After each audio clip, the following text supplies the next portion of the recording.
espectro de acción del antimicrobiano, parte 2.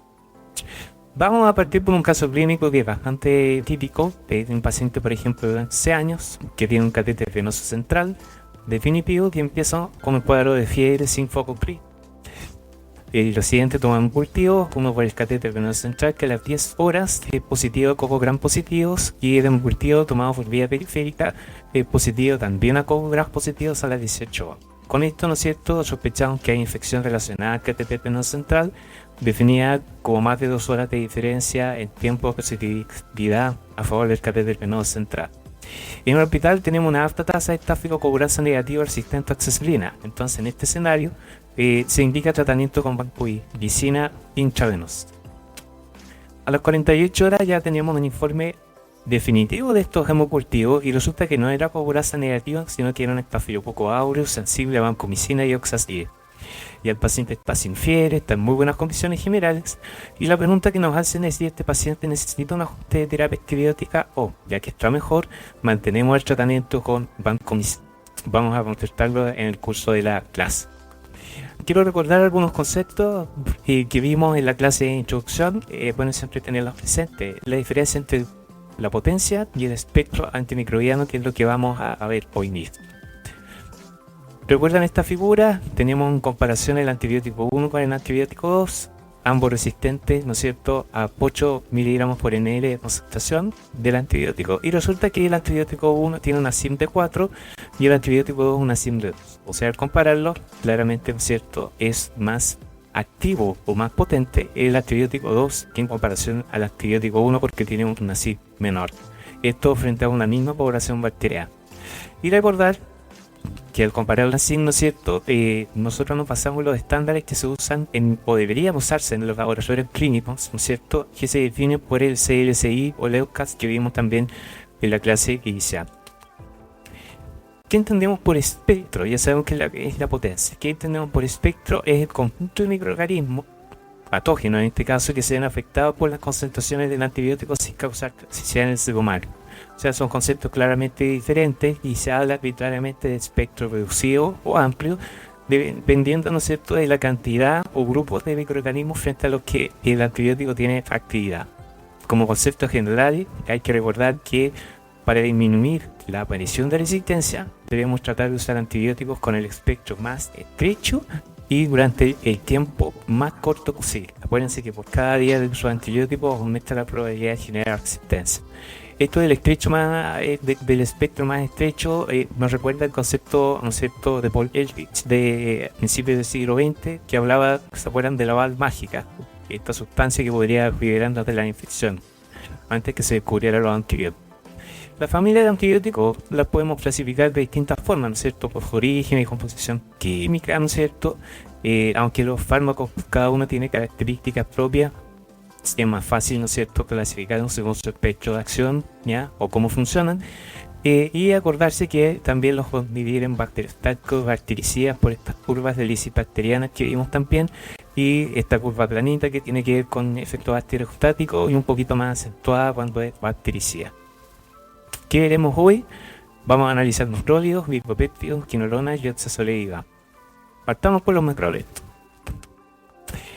Los macrólidos están dentro de grupos de inhibidores de la síntesis de proteínas. Si se fijan, hay algunos que actúan sobre la subunidad 30S del ribosoma y otros sobre la subunidad 50S, donde aquí se encuentran los macrólidos junto a la clindamicina, que muchas veces se homologa como macróleo, aunque estrictamente no lo es, y también está el CAF, la estreptogramina y las oxazolídeas como linosólido. Recordar que los aminoglucósidos, en este caso las estreptograminas, tienen efecto bactericida. Dentro de inhibidores de la síntesis de proteína, hay algunos que son de amplio espectro, como el viejo y querido clorfenicol y la tetracyclina. El CAF es un medicamento, la verdad, extraordinariamente bueno, que tiene muy buena biodisponibilidad por vía oral, penetra la barrera encefálica, de espectro, y lamentablemente no contamos con él hoy en la actualidad, al menos en Chile, y que yo espero que con el correr de los años pueda en gloria y majestad ocuparse como terapia antibiótica. Tenemos de espectro moderado o intermedio, ahí están los macrólidos que veremos hoy, los ketólidos, y de espectro estrecho, donde están las lisosamidas y linosólidos. Aquí están los macrólidos conocidos por todos, ¿no es cierto? Las micinas, ¿ya? la eritro, la claritrocitro, pelitromicina, la espiramicina y la eritromicina. Y las lincosamidas, parientes cercanos a los macrólidos, ¿no es cierto? Que la original es la lincomicina, llamada así porque se descubrió en el condado de Lincoln en Estados Unidos, producto generado por una bacteria, ¿no es cierto? Y su sucedáneo posterior, que es la clindamicina. ¿Por qué se llaman macrólidos? Este es un grupo de antibióticos que tienen una estructura química muy similar y que tiene propiedades farmacocinéticas diferentes. Su nombre se debe a que tienen este anillo macro de lactona, ¿ya? Por eso es macrólido, ¿cierto? Y uno los puede clasificar dependiendo de la cantidad de átomos de carbón que tenga este anillo. El prototipo de los macrólidos es la eritromicina, por antonomasia prácticamente uno dice eritromicina y piensa en macrólidos, ¿no es cierto? Fue descubierta en la década del 50 del siglo pasado, y una bacteria también del Streptomyces stendreus. Aquí está lo que les comentaba, que dependiendo de la cantidad de átomos de carbono que tenga el anillo de lactona, vamos a clasificarlos. Con 14 átomos donde está la eritro, la claritro, la citromicina y la pipromicina. Con 15 donde está la citromicina, que le vamos a dar un par de notas especiales en nuestra clase. Y ya con 16 átomos donde está, por ejemplo, la espiramicina. Los macrólidos tienen un impacto en salud tremendo, ¿ya? Son medicamentos que se usan en forma masiva, ¿ya? Y esto lo demuestra, por ejemplo, estudios publicados en 2019 en Japón, en pacientes ambulatorios de 3 años de seguimiento, donde se fijan acá, lo que más se utiliza básicamente son macrólidos en la parte ambulatoria. Cerca del 40% de los pacientes utilizan macrólidos y la cefalpoina de tercera generación oral. Así que es un medicamento de uso muy cotidiano a nivel mundial.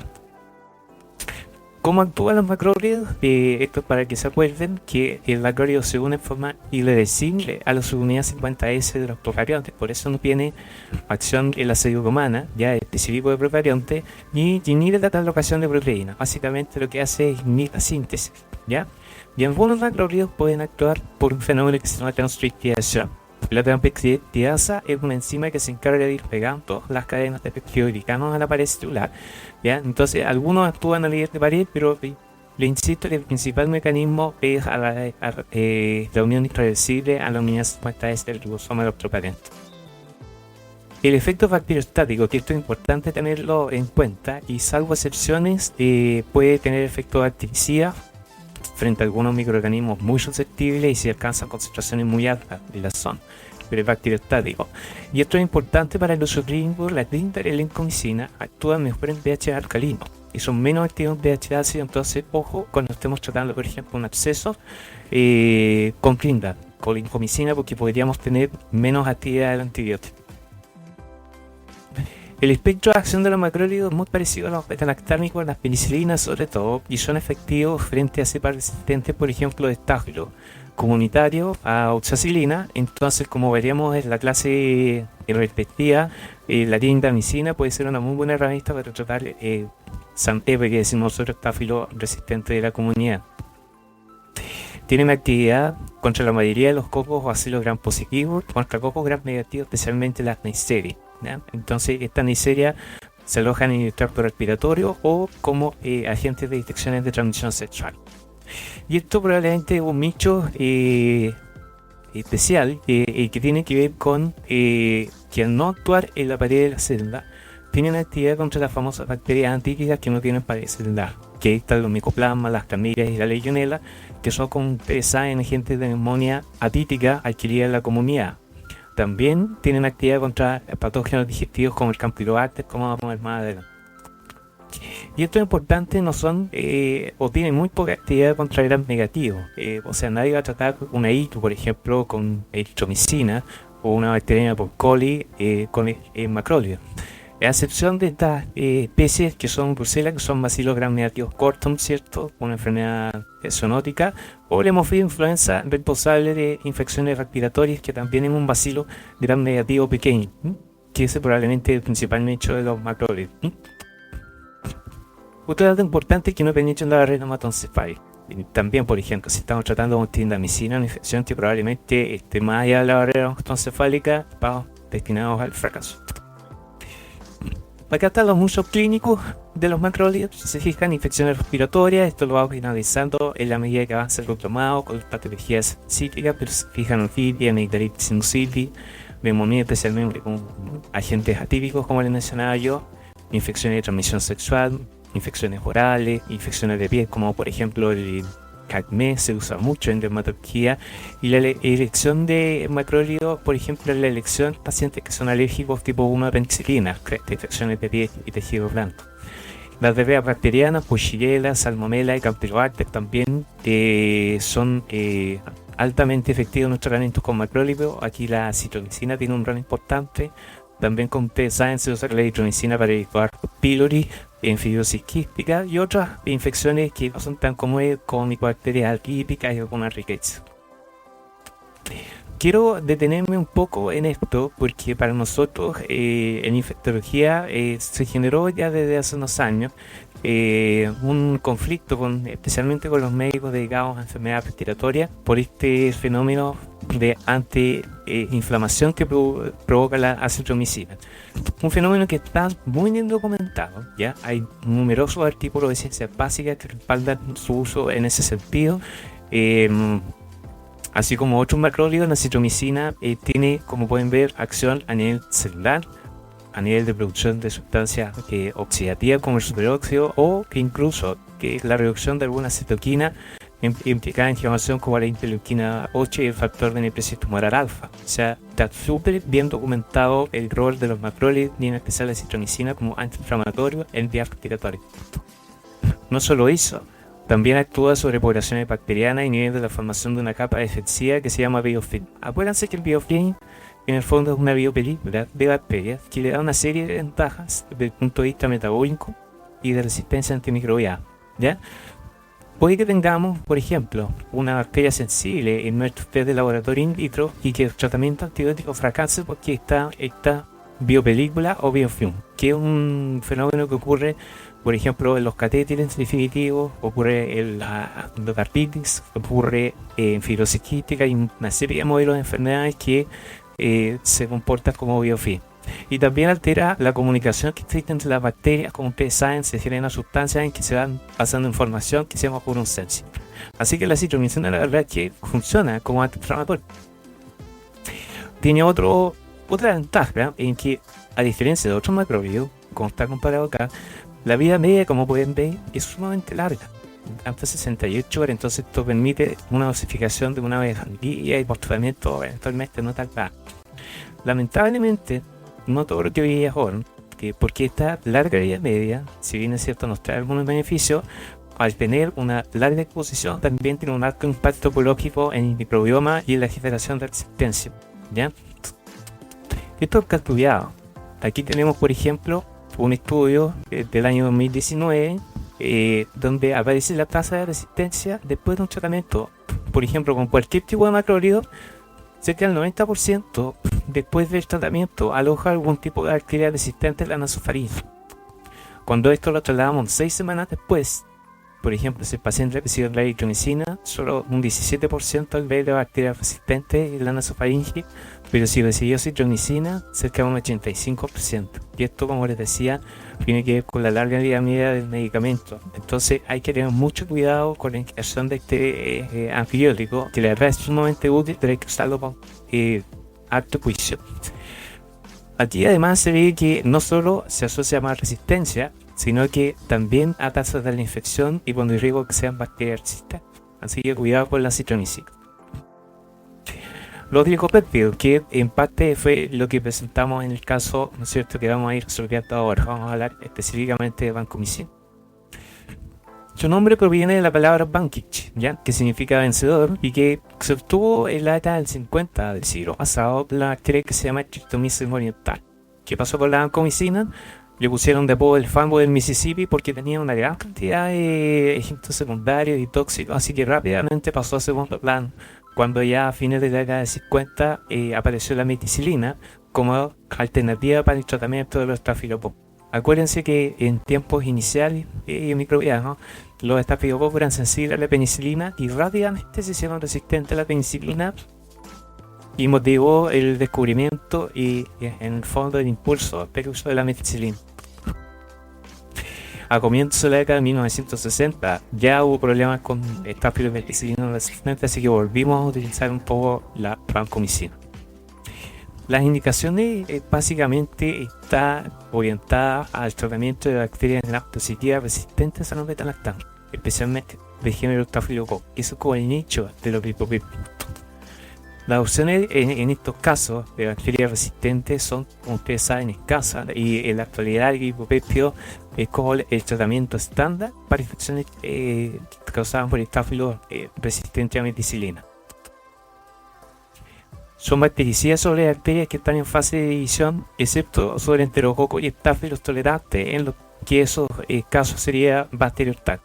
¿Se acuerdan que el fenómeno de tolerancia tenía que ver con que la SIN en relación a la concentración bactericida mínima tenía cerca de 32 de diferencia? Entonces, mientras más amplia es la diferencia entre SIN y concentración bactericida, se habla de tolerancia al antibiótico, que es un fenómeno distinto a la resistencia.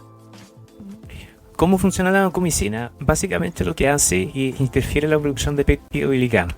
Imagínense que el peptidogliano es una especie de uraria de la liga, y lo que hace la vancomicina inhibe la elongación, como que se pega entre medio, y eso hace que se deje de producir la pared y mediante ese mecanismo destruye a la prenia.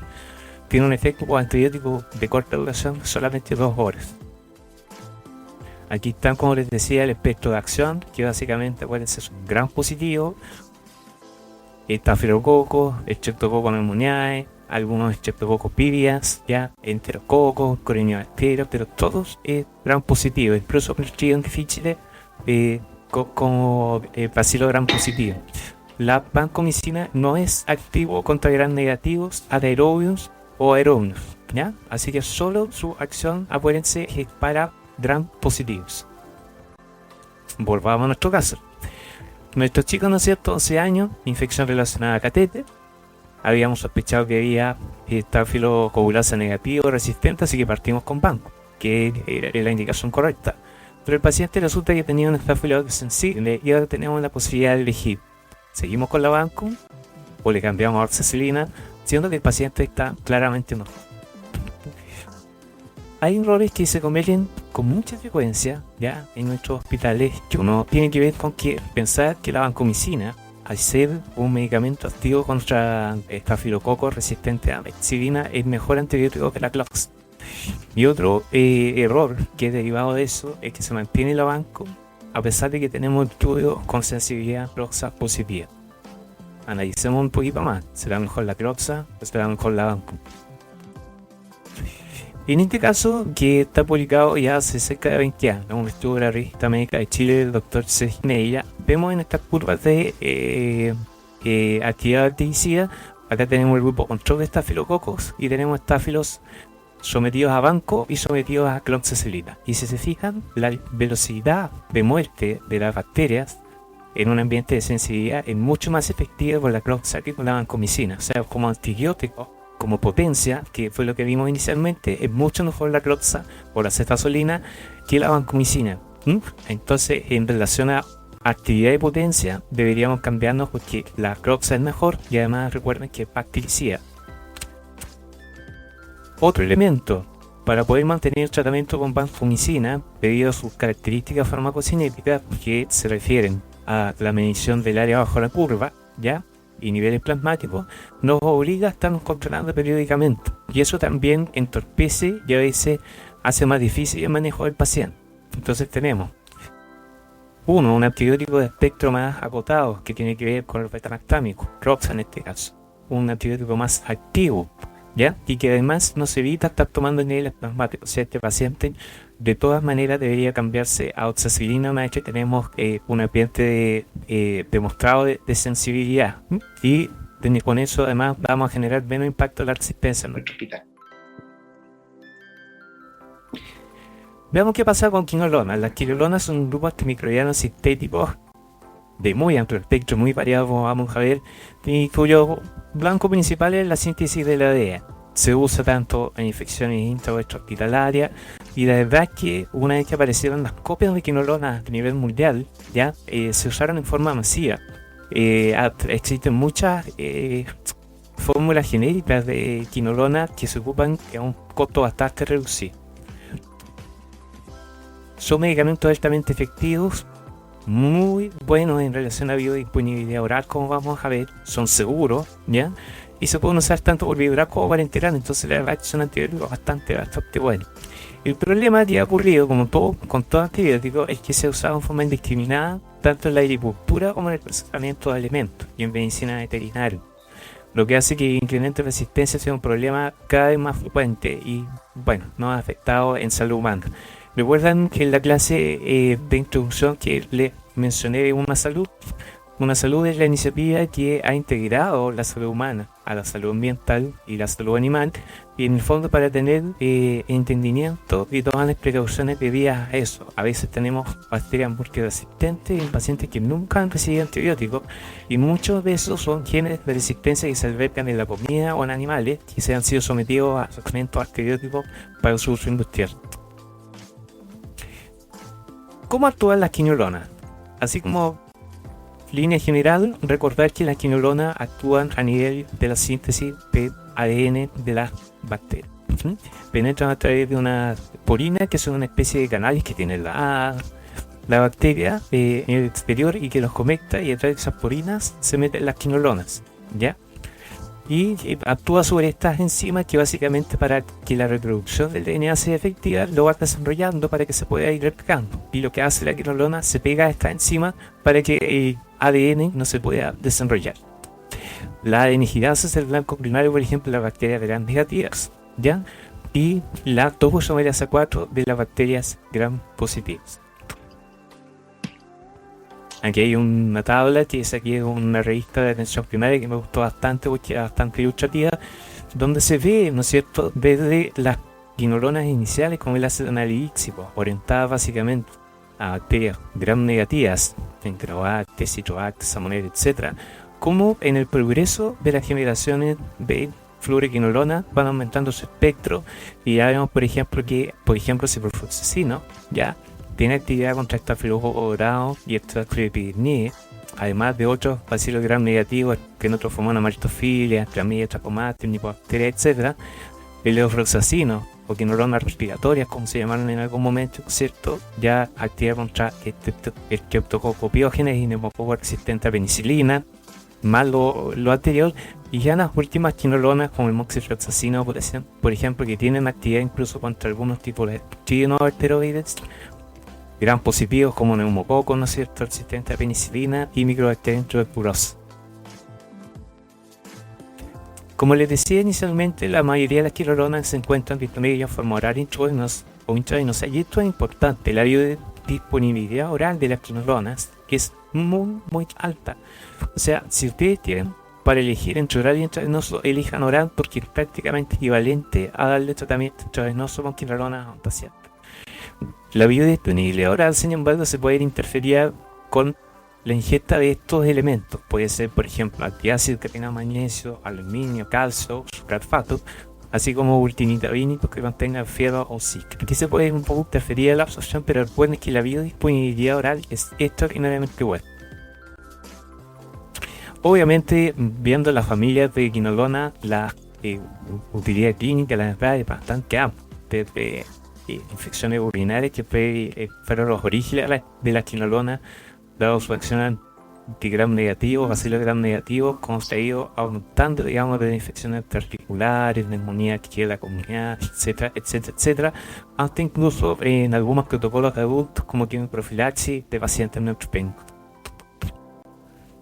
La farmacocinética de las quinolonas, como tiene un buen efecto post-antibiótico, es muy parecida a la de los aminoglucoses, básicamente concentración dependiente en relación a la CYP90, y a tener un buen efecto post-antibiótico nos permite la dosificación una o dos veces al día. También debemos recordar que no es necesario monitorizar niveles plasmáticos en el uso de quinolona.